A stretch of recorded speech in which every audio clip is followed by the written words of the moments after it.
मला बायोडाटा बनवायचा आहे. कशासाठी? तलाक घ्यासाठी. बायोडाटा काय बनवते? तुला बी थंडीत गरमी पाहिजे वाटतं. अहो जेवढं सांगता तेवढा करा ना. नवरदेव कोण आहे? मी.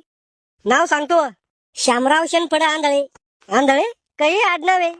लोकांचे आडनाव हागरे, पादरे, बैरे, नागतोडे, भोंगळे, उपटे असे राहू शकते. मग आमचा आंधळे राहू शकत नाही का? तुमचं आडनाव काय हो? मुठ्ठे. पहा बर का, आता मग तोंडातले घाण शब्द आला पण मी म्हणलो नाही. पुढे लोक म्हणते व्हिडिओ शिव्या देऊ नका. जन्मतारीख सांग. 32/12/2000. 32 तारीख तर बापानं बनवली होती का? सॉरी, 31/12/2000. उंची 5.5 फूट. बाळा तुला खुर्चीवर उभं राहून बी माप घेतलं तू तरी 5.5 फूट भरत नाही तू. तुम्हाला काय करणे हो? जेवढं सांगता तेवढं करा ना. व्यवसाय सध्या काही करत नाही पण लागासारखा आहे मी. हिच्यात काय टाकू? लवकरच सरकारी नोकरी. शिक्षण किती व्हायलंय?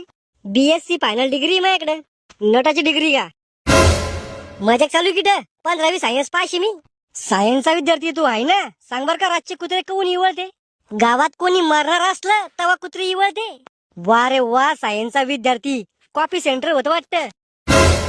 तुम्ही बायोडाटा बनवलं, शिल्लकचे प्रश्न का विचारू राहिले? रक्तगट सांगतो वा. लाल. अरे येड्या, पृथ्वीवर वज रक्ताचा कलर नाही विचारला म्या. रक्तगट सांग. हो पॉझिटिव्ह आहे. रक्तगट टाकाच काही काम आहे का? अरे शिकून हुकेल. नवरा बायकोचा रक्तगट एका असला तर येडे बावळे पांगळे पोर पैदा होते. असं आहे का ते? काही बिमारी आहे का येडस गिडस? निरोगी